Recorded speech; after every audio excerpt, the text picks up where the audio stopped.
జనవరి news కి స్వాగతం. Bulletin లో ముందుగా హెడ్లైన్స్ చూద్దాం.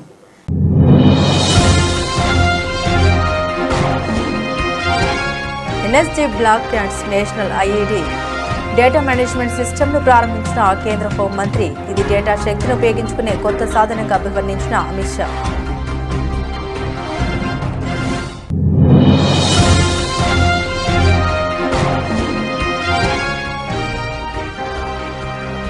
భారతదేశ రక్షణ రంగం ఇప్పుడు పూర్తి స్వావలంబన వైపు వేగంగా అడుగులు వేస్తుంది, స్పష్టం చేసిన రక్షణ మంత్రి రాజ్నాథ్ సింగ్.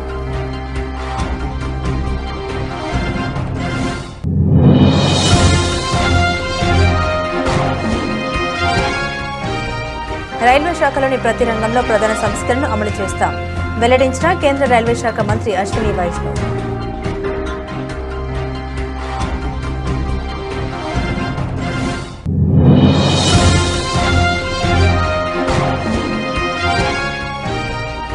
చంద్రబాబుకు విజ్ఞప్తి చేస్తున్న వివాదాలపై రేవంత్ రెడ్డి కీలక సూచన. రాజకీయాలకు అతీతంగా నీళ్ల సమస్యను పరిష్కరించుకుందామని వ్యాఖ్య.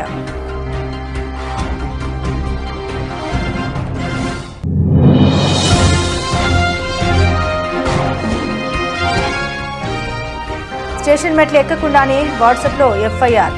సైబర్ బాధితులకు అండగా సీమిత్ర ప్రారంభించిన సిపి సజ్జనార్.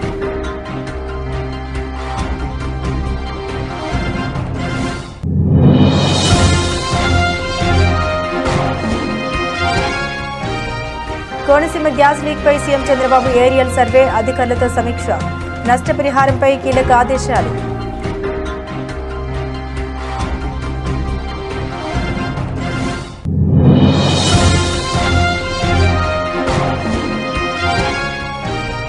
సినిమా థియేటర్కు వెళ్లిన రేవంత్ కు అశోక్ నగర్ సెంట్రల్ లైబ్రరీకి వెళ్లే దమ్ముందా? హరీష్ రావు సవాల్.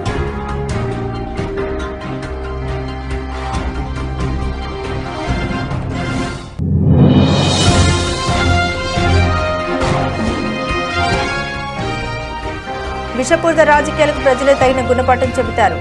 కూటమి ప్రభుత్వానికి మాజీ మంత్రి పేర్ని నాని చురకలు.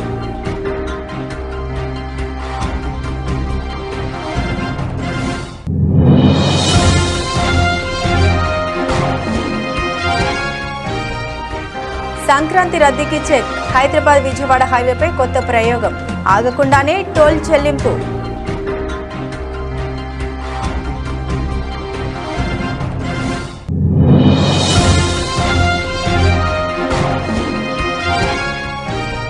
రాష్ట్రంలో యథేచ్ఛగా రెడ్ బుక్ రాజ్యాంగం.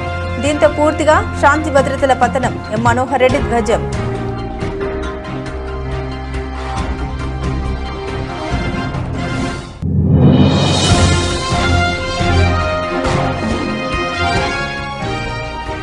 ఘనంగా మొదలైన WPL 2026. Defending champion Mumbai Indians ను 3 వికెట్ల తేడాతో ఓడించిన ఆర్సీబీ.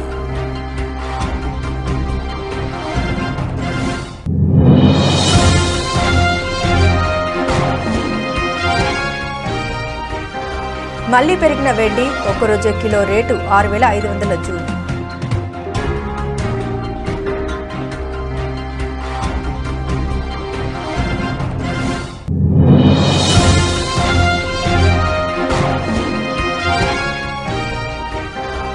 స్టాక్ మార్కెట్లు బేజారు. సెన్సెక్స్ 604, నిఫ్టీ 193 పాయింట్లు డౌన్.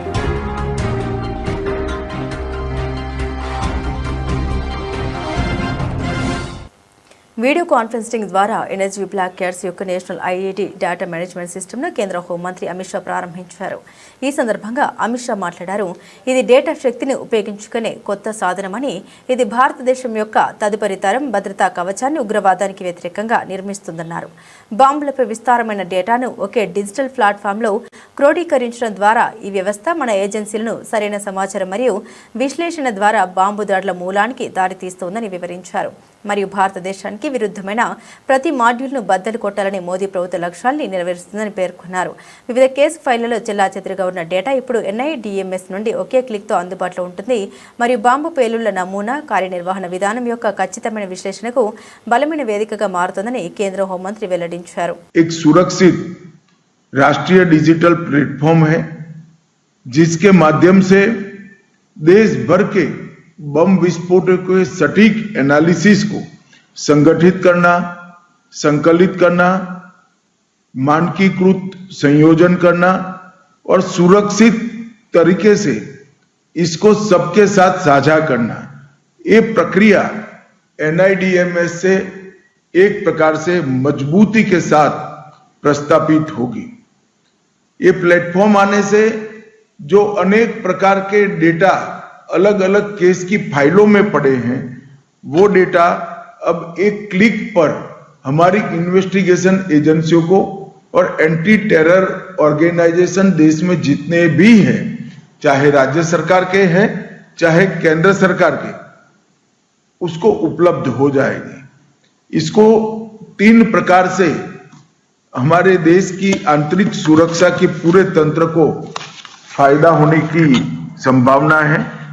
एक one nation one data repository, इसके माध्यम से अलग अलग न होकर ये पूरा डेटा एक राष्ट्रीय संपत्ति के रूप में हर पुलिस इकाई को उपलब्ध होगा। భారతదేశ రక్షణ రంగం ఇప్పుడు పూర్తి స్వావలంబన వైపు వేగంగా అడుగులు వేస్తోందని రక్షణ మంత్రి రాజ్నాథ్ సింగ్ తెలిపారు. ఉత్తరప్రదేశ్లోని లక్నోలో అశోక్ లేలాండ్ యొక్క ఈవీ తయారీ కేంద్రం ప్రారంభోత్సవ కార్యక్రమంలో ముఖ్యమంత్రి యోగి ఆదిత్యనాథ్తో కలిసి రాజ్నాథ్ సింగ్ ముఖ్య అతిథులుగా హాజరయ్యారు.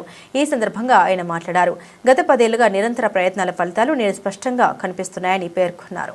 मिनिस्टर होने के नाते रक्षा मंत्री के रूप में यदि मैं मेक इन इंडिया और आत्मनिर्भरता के प्रयासों की बात करूं तो मुझे कहते हुए खुशी होती है कि भारत का डिफेंस सेक्टर, रक्षा क्षेत्र अब पूर्ण रूप से आत्मनिर्भर होने की दिशा में तेजी से कदम आगे बढ़ा चुका है। पिछले 10 वर्षों में हम लोगों ने जो मेहनत की है उसका परिणाम अब दिखाई देने लगा है। पहले डोमेस्टिक डिफेंस प्रोडक्शन यानी घरेलू रक्षा उत्पादन जो पहले होता था वह लगभग 2014 तक 46,000 करोड़ यानी केवल 46,000 करोड़ रुपए होता था, और आज मुझे कहते हुए प्रसन्नता हो रही है कि आज हम 1.5 लाख करोड़ 1.51 लाख करोड़ से अधिक का डिफेंस प्रोडक्शन भारत में कर रहे हैं, भारत की धरती पर कर रहे हैं। इसके अलावा डिफेंस एक्सपोर्ट जब हमारी गवर्नमेंट बनी थी 2014 में तो अप्रॉक्सीमेटली 1,000 करोड़ का होता था, आज हम मोर देन 25,000 करोड़ का एक्सपोर्ट कर रहे हैं। कई గత 100 సంవత్సరాల్లో ఎన్నడూ చూడని విధంగా సాంకేతికతను గ్రహించాలని కేంద్ర రైల్వే శాఖ మంత్రి అశ్విని వైష్ణవ్ అన్నారు. 2026లో తాము తీసుకుంటున్న 2వ ప్రధాన సంకల్పం కోసం సాంకేతికత ఆవిష్కరణలు మరియు ఏఐలను ముక్త కంఠంతో స్వీకరించాలని తెలిపారు. ఈ సంవత్సరంలో తాము 52 సంస్కరణల్ని అమలు చేస్తామని స్పష్టం చేశారు. అవి ప్రధాన సంస్కరణలు 52 వారాలు, 52 సంస్కరణలు. ప్రతి రంగంలోనూ తాము ప్రధాన సంస్కరణల్ని అమలు చేస్తాం, రైల్వే మంత్రి వెల్లడించారు. पंबन ब्रिज इनॉग्रेट हो गया, चिनाब ब्रिज हम सबके सामने है, वो इनॉग्रेट हो गया, भैरवी सारंग की लाइन बन गई। अभी कुछ ही समय पहले मिजोरम के सीएम साहब आए थे, वो बताते हैं कि सीमेंट की कॉस्ट कम हो गई, फूड ग्रेन्स की कॉस्ट कम हो गई, हाईवे पे जो कंजेशन लगा रहता था वो सब फिनिश हो गया। ये रेलवे की परफॉर्मेंस के बहुत बड़े एग्जाम्पल्स हैं। Longest operational rail tunnel T50 Kashmir valley को जोड़ने वाली रेलवे लाइन में बनी, और बुलेट ट्रेन की जो प्रोग्रेस है आज उस पे तो जापान के लोग भी फिदा हैं। वो भी सोचते हैं कि इतनी स्पीड से कैसे काम हो रहा है। क्वालिटी पे भी बहुत अच्छा ध्यान दिया गया है, और हम सब देख ही रहे हैं कि रेलवे करीब करीब 100% इलेक्ट्रिफिकेशन कंप्लीट हुआ, बाकी सभी देशों से ज़्यादा है, केवल स्विट्जरलैंड हमारे बराबर है, बाकी सब हमसे पीछे हैं। और पिछले साल यूएस को सरपास करके सेकेंड लार्जेस्ट कार्गो कैरियर भी भारत की रेलवे बनी, उसके लिए भी आपको बहुत बहुत बधाई। ఆంధ్రప్రదేశ్ ముఖ్యమంత్రి చంద్రబాబుకు తెలంగాణ ముఖ్యమంత్రి రేవంత్ రెడ్డి కీలక సూచన చేశారు. జల వివాదాల్ని పరస్పరం కూర్చొని మాట్లాడుకోవడం ద్వారా పరిష్కరించుకుందామని అన్నారు. రంగారెడ్డి జిల్లా రావిరియాలలో సుజన్ మెడికేర్ ప్రారంభోత్సవంలో ఆయన మాట్లాడుతూ 2 రాష్ట్రాల మధ్య వివాదాలు ఉండకూడదనే కాంగ్రెస్ తెలంగాణ రాష్ట్రాన్ని ఇచ్చిందని గుర్తు చేశారు. రాజకీయాలకు అతీతంగా నీటి సమస్యను పరిష్కరించుకోవాలని ఆయన సూచించారు. కోర్టుల ద్వారా కాకుండా మన సమస్యల్ని మనమే పరిష్కరించుకుందామని విజ్ఞప్తి చేశారు. జల వివాదం విషయంలో రాజకీయ ప్రయోజనం పొందాలని తమ ప్రభుత్వం ప్రయత్నించడం లేదని స్పష్టం చేశారు. సుజన్ ఫార్మా యాజమాన్యం ఈరోజు యాడ్ చేయడం జరిగింది. తెలంగాణ రాష్ట్ర ప్రభుత్వం లేదా ఆనాడు ఉమ్మడి ఆంధ్రప్రదేశ్లో 1995 నుంచి మొదలు పెడితే 2025 సంవత్సరం వరకు ఈ 30 సంవత్సరాల నిరంతర శ్రమ ఈరోజు హైదరాబాద్ మహానగరం ప్రపంచ నగరాలతో పోటీ పడే విధంగా IT, pharma, global capability centres, data centres ఈరోజు మనం పోటీ పడగలుగుతున్నాం.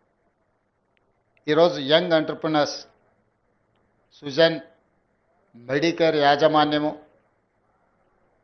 జర్మన్ టెక్నాలజీని బిఎఫ్ఎస్ టెక్నాలజీని జర్మన్ నుంచి ఇంపోర్ట్ చేసి సౌత్ ఇండియాలోనే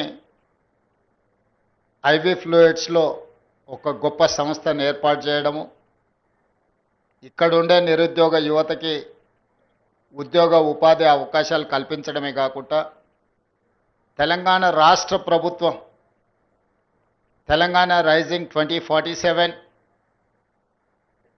next 10 years by 2034 $1 trillion economy, by 2047 $3 trillion ఎకానమీకి ఏదైతే ప్రణాళికలు సిద్ధం చేసినామో అందులో భాగంగా ఈరోజు ఈ మ్యానుఫ్యాక్చరింగ్ యూనిట్ రాష్ట్రంలో అభివృద్ధి చెందబోతుంది. ఈరోజు తెలంగాణ రాష్ట్ర ప్రభుత్వము పాలసీ సైబర్ బాధితులు పోలీసుల వద్దకు వెళ్లే శ్రమ లేకుండా త్వరితగతిన న్యాయం అందించేందుకు హైదరాబాద్ పోలీసులు సరికొత్త ప్రయోగానికి శ్రీకారం చుట్టారు. దేశంలోనే తొలిసారిగా సిమిత్ర పేరుతో బషీరాబాద్ సిఎస్లోని సైబర్ క్రైమ్ విభాగంలో వర్చువల్ హెల్ప్ డెస్క్ ను నగర పోలీస్ కమిషనర్ సజ్జనార్ ప్రారంభించారు. పోలీసులే బాధితులకు ఫోన్ చేసి ఫిర్యాదు తీసుకోవడం మొదలు ఎఫ్ఐఆర్ నమోదయ్యే వరకు అంతా ఇంటి నుండే పూర్తవుతుందని సిఐపి అన్నారు. జాతీయ సైబర్ పోర్టల్కు వచ్చే ఫిర్యాదుల్లో కేవలం 18% మాత్రమే ఎఫ్ఐఆర్లు నమోదవుతున్నాయని, మిగిలిన 82% నమోదు కావడం లేదని సజ్జనార్ వెల్లడించారు. ఇకపై సైబర్ పోర్టల్కు వచ్చే ప్రతి ఫిర్యాదును తప్పనిసరిగా ఎఫ్ఐఆర్ గా మార్చడమే లక్ష్యంగా పెట్టుకున్నామన్నారు. ఇది దేశంలోనే ఇది ఒక ఫస్ట్ ఇనిషియేటివ్. సైబర్ క్రైమ్ నేరస్తులు ఎవరున్నారు, వాళ్ళు నేరం అయిన తర్వాత బాధితులకి అండగా ఉండడానికి హైదరాబాద్ సిటీ పోలీస్ కమిషనరేట్ ఒక కొత్త వినూతన సిస్టమ్ తీసుకురావడం జరిగింది. ఎందుకంటే రోజు రోజుకి సైబర్ క్రైమ్ పెరుగుతుంది. బట్ మనము అది కాకుండా కొత్త కొత్త ఎంఓస్ తో కూడా రావడం జరుగుతుంది. మనము లో ఉన్న ఒక ఆశని, దురాశని మరియు మన ఒక భయాన్ని ఒక అడ్డం పెట్టుకొని సైబర్ క్రైమ్ నేరస్తులు ఈ ఒక క్రైమ్ లో ఇన్వాల్వ్ అవుతున్నారు. మనము పొద్దున్న లేస్తేనే మీ ద్వారా మనం చూస్తూనే ఉంటాను, ఓటీపీ ఫ్రాడ్స్ అంటారు, ట్రేడింగ్ ఫ్రాడ్స్ అంటారు, ఇన్వెస్ట్మెంట్ ఫ్రాడ్స్ అంటారు, గోల్డ్ పేరుతోని ఫ్రాడ్, సిల్వర్ ఫ్రాడ్ అని చెప్పి రకరకాల చేయడం జరుగుతుంది. సో కంప్లైంట్ ఈ ఒక ఫ్రాడ్ అయిన తర్వాత ఇన్ కంప్లీట్ షాక్. సో అనుకోకుండా తెలియకుండా ఎవరు ఈ యొక్క సైబర్ క్రైమ్ లో మనము విక్టిమ్ అయిపోతే వాళ్ళు ఇమీడియట్లీ ఫస్ట్ చేయాల్సిన పని 1930కి ఫోన్ చేయాలి. దట్ ఈస్ ది గోల్డెన్ మంత్ర. మీరు అందరు కూడా అటెంప్ట్ అయినా ప్లీజ్ కాల్ 1930. మీ యొక్క డీటెయిల్స్ ని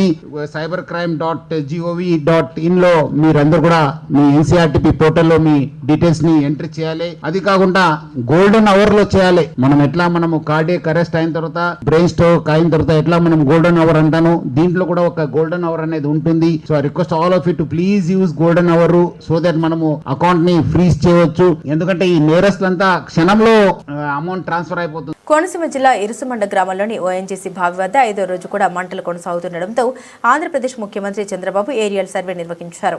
గ్యాస్ బావి నుండి ఎగిసిపడుతున్న మంటల్ని, పరిసర ప్రాంతాల్లోని పరిస్థితిని ఆయన గగనతలం నుండి పరిశీలించారు. అనంతరం మండపేట నియోజకవర్గంలోని రాయవరంలో ఆయన ఓఎన్జీసీ అధికారులు, కోనసీమ జిల్లా collector Mahesh Kumar, MP Harish Balayogi, MLA వరప్రసాద్తో సమీక్ష సమావేశం నిర్వహించారు. మంటలను అదుపులోకి తెచ్చేందుకు తీసుకుంటున్న చర్యల గురించి సీఎం ఆరా తీశారు.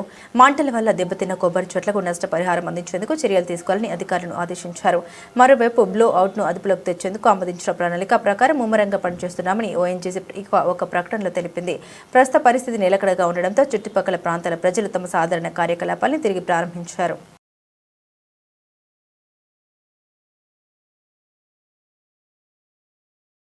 CM Revanth Reddy cinema theatre ప్రారంభోత్సవానికి వెళ్లడంపై మాజీ మంత్రి బీఆర్ఎస్ నాయకులు హరీష్ రావు సెటైర్లు వేశారు. సినిమా థియేటర్ ఓపెనింగ్ కు వెళ్తున్న రేవంత్ రెడ్డికి అశోక్ నగర్ సెంట్రల్ లైబ్రరీకి వెళ్లే దమ్ముందా అని సవాల్ విసిరారు.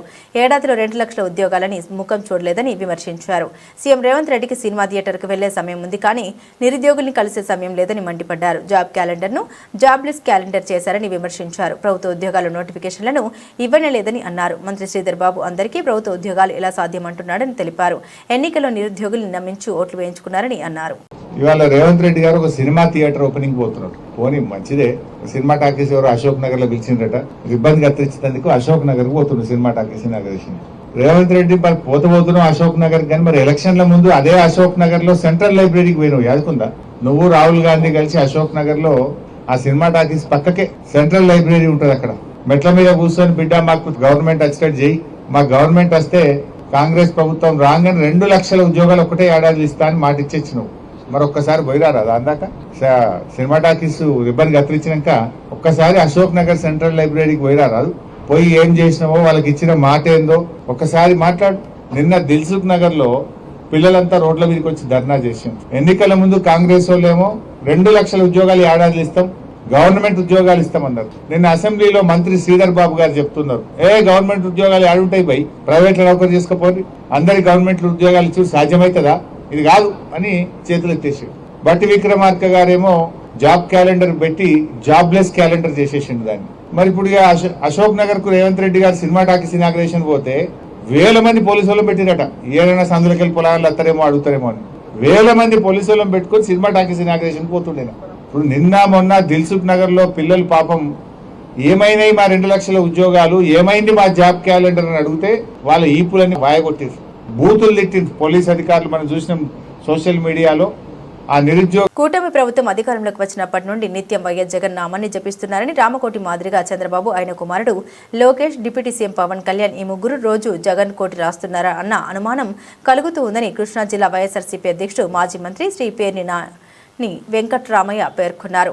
చంద్రబాబు నాయుడు నుండి ఆయన అనుచరుల వరకు, అలాగే రామోజీ, రాధాకృష్ణ, పత్రికల వరకు ప్రతిరోజు ఒకటే మాట జగన్ జగన్ అంటూ జపం అంటూ స్మరిస్తున్నారని ఆక్షేపించారు. జగన్ పేరు వినిపించకుండా రోజు గడపనట్టుగా పరిస్థితి మారిందని, వైఎస్ జగన్ అంటే భయంతోనే ఇలా చేస్తున్నారా అని ప్రశ్నించారు. వైఎస్ జగన్ కు ప్రజల్లో ఉన్న ఆదరణే ఈ నిరంతర నామస్మరణకు కారణమని, అందుకే ఆయన పేరును మర్చిపోలేని స్థితిలో ప్రత్యర్థులు ఉన్నారని పేర్ని నాని వ్యాఖ్యానించారు. నారా చంద్రబాబు నాయుడు గారి ప్రభుత్వం యొక్క దివాళా కోరుతనం, ఆర్భాటం అంటే పబ్లిసిటీ పీకు, యాక్షన్ వీకు. అంటే జరిగేదేమి ఉండదు కానీ హడావుడి మాత్రం ఆకాశాన్ని అంటుతుంది. ఈయన హెలికాప్టర్ వేసుకెళ్లి ఒకడికి పాస్ పుస్తకం ఇవ్వటం కోసం ఇక్కడి నుంచి అక్కడికి వెళ్ళాలి, ఓ 2 కోట్లు 3 కోట్లు తగలేయాలి జనం సొమ్ము. అవి ఖర్చు పెట్టేశాక అక్కడ ఎవరికి పాస్ పుస్తకాలు ఇవ్వలేదని చెప్పి వాళ్ళు చెప్తారు ప్రజలు. ఇక జగన్మోహన్ రెడ్డికి లేదు, అయిపోయింది, జనం చంపేశారు, పాతేశారు, నే పాతేశాను అంటారు, ఇవన్నీ చెప్తారు. మరి ఎందుకు జగన్మోహన్ రెడ్డి గారు నామాన్ని ప్రతిరోజు చెప్పిస్తారు? రామకోటిలాగా మీరు జగన్ కోటి ఎందుకు రాస్తున్నారు?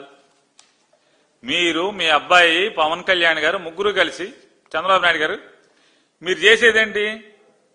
జగన్ కోటే కదా, జగన్ జపం, జగన్ కోటి రాస్తారు. రామోజీరావు గారు అంతే, రాధాకృష్ణ గారు అంతే.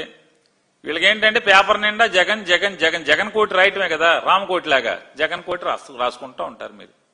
మరి ఎందుకు భయం మీకు జగన్ అంటే? రైతుల భూములను అధికారుల ద్వారా చేతుల్లో పెట్టుకుని ఏం పెట్టుకున్నాడు జగన్మోహన్ రెడ్డి గారు? చెప్పండి, ఏం పెట్టుకున్నాడు? ఎవరు భూమికి ఇబ్బంది పెట్టారు?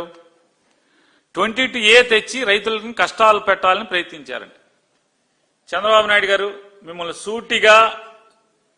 సూటిగా ఛాలెంజ్ చేస్తున్నాను. ఆన్ రికార్డ్ వెళ్దాం, ప్రతిదీ కూడా ఆన్లైన్లో దొరుకుతుంది.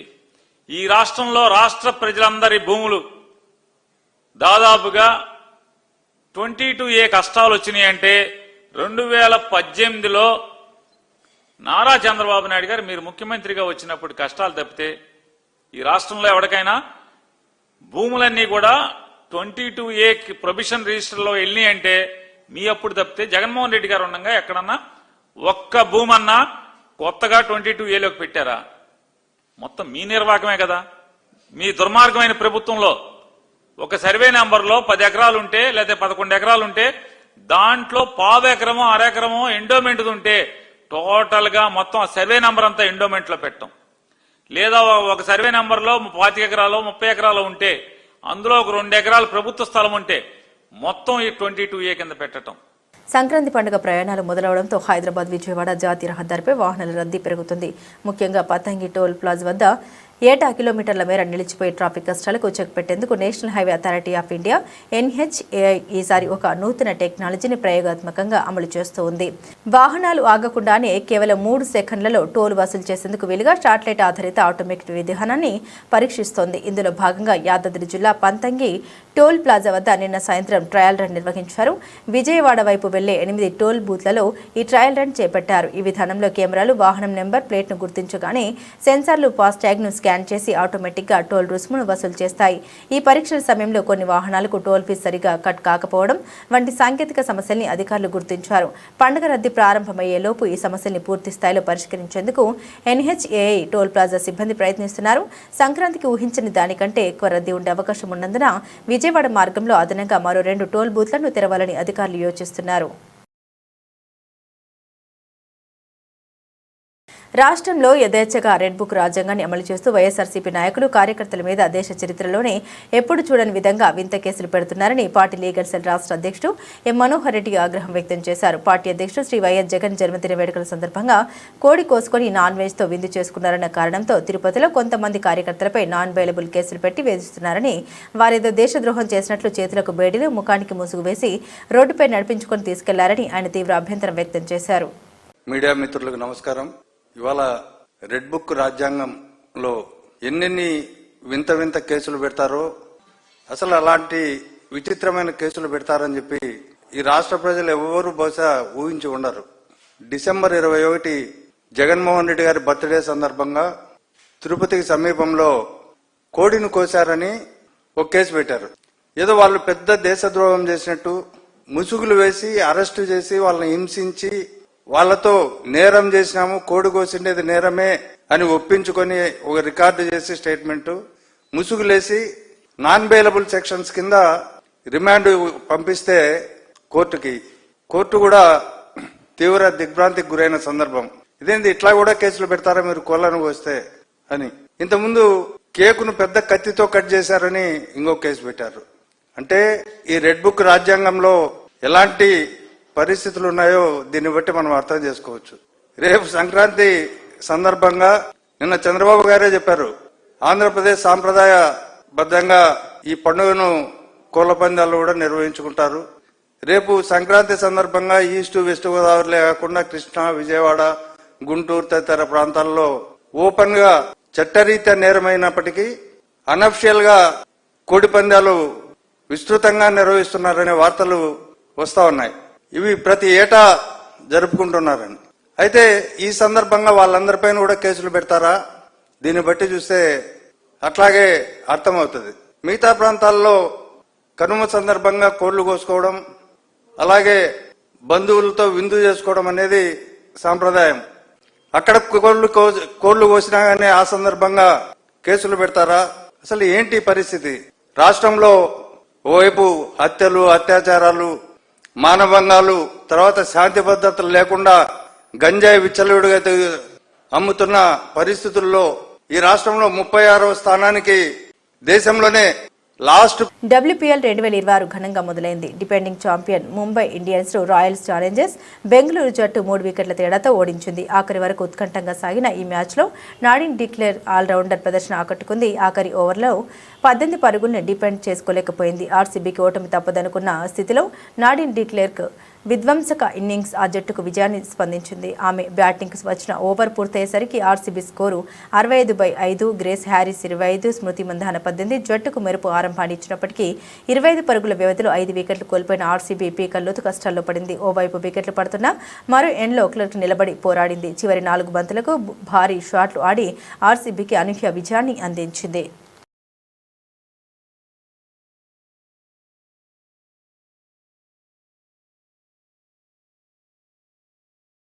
దేశీయ మార్కెట్లో వెండి ధరలు మళ్లీ పెరిగాయి. శుక్రవారం ఢిల్లీ స్పాట్ మార్కెట్లో కిలో రేటు 6,500 పుంజుకొని 2,50,000గా నమోదైంది. గురువారం 12,500 పడిపోయిన విషయం తెలిసిందే. అయితే బుధవారం 5,000 ఎగబాకి తొలిసారి 2,56,000 మార్కును తాకింది. ఇదిలా ఉంటే 24 క్యారెట్ల 10 గ్రాముల బంగారం ధర 1,200 ఎగిసి 1,41,700కు చేరిందని అఖిల భారత సరఫరా అసోసియేషన్ తెలిపింది.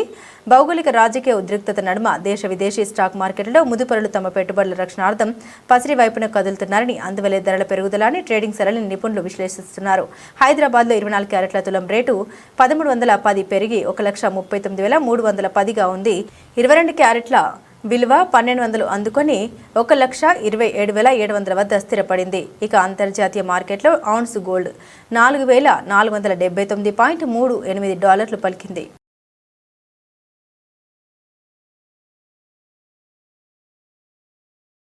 దేశీయ స్టాక్ మార్కెట్లు వరుసగా 5 రోజులు నష్టపోయాయి.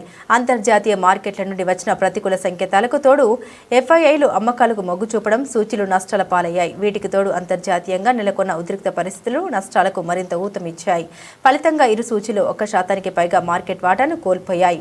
ముఖ్యంగా రియాలిటీ, కన్స్యూమర్, డ్యూరబుల్, ఆటో స్టాక్లు తీవ్ర అమ్మకాల ఒత్తిడిని ఎదుర్కొన్నాయి.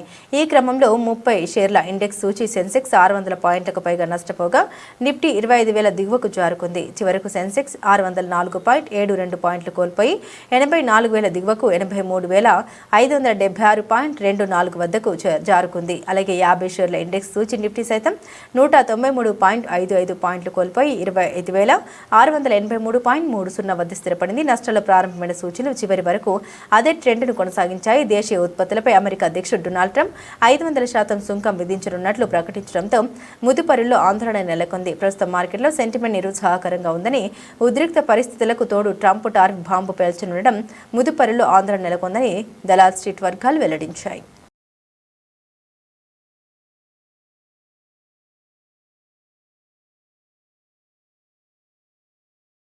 బులెటిన్ ముగించే ముందు హెడ్లైన్స్ మరోసారి.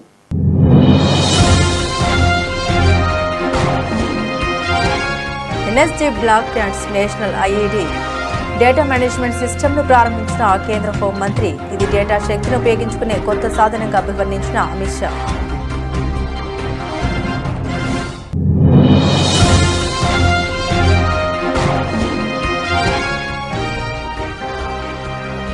భారతదేశ రక్షణ రంగం ఇప్పుడు పూర్తి స్వావలంబన వైపు వేగంగా అడుగులు వేస్తుంది, స్పష్టం చేసిన రక్షణ మంత్రి రాజ్నాథ్ సింగ్.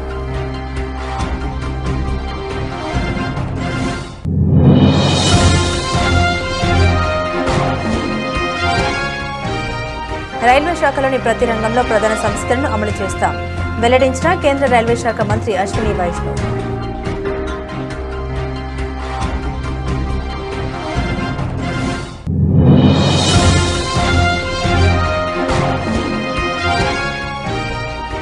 చంద్రబాబుకు విజ్ఞప్తి చేస్తున్న వివాదాలపై రేవంత్ రెడ్డి కీలక సూచన. రాజకీయాలకు అతీతంగా నీళ్ల సమస్యను పరిష్కరించుకుందామని వ్యాఖ్య.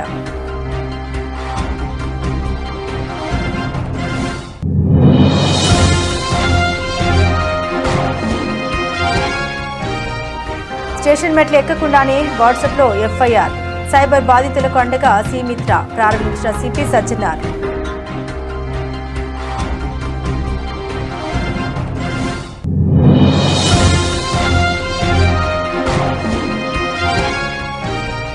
కోనసీమ గ్యాస్ లీక్పై సీఎం చంద్రబాబు ఏరియల్ సర్వే, అధికారులతో సమీక్ష. నష్టపరిహారంపై కీలక ఆదేశాలు.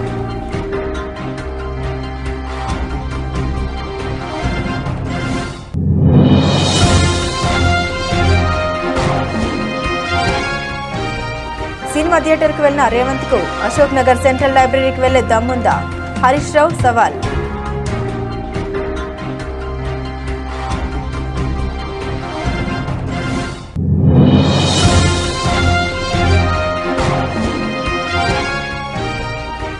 విషపూరిత రాజకీయాలకు ప్రజలే తగిన గుణపాఠం చెబుతారు. కూటమి ప్రభుత్వానికి మాజీ మంత్రి పేర్ని నాని చురకలు.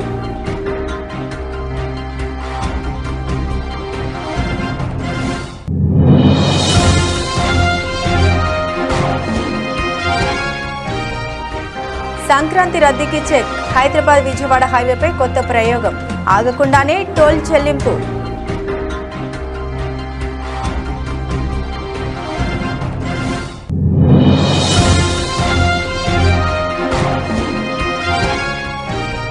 రాష్ట్రంలో యథేచ్ఛగా రెడ్ బుక్ రాజ్యాంగం.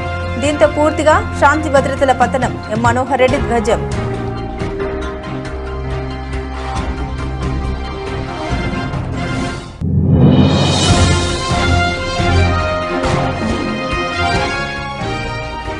ఘనంగా మొదలైన WPL 2026. Defending champion Mumbai Indians ను 3 వికెట్ల తేడాతో ఓడించిన RCB.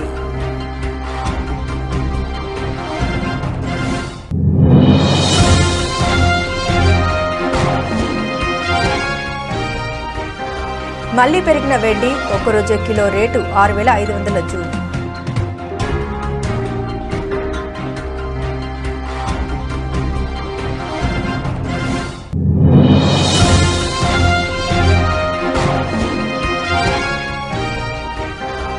స్టాక్ మార్కెట్లు బేజారు. సెన్సెక్స్ 604, నిఫ్టీ 193 పాయింట్లు డౌన్.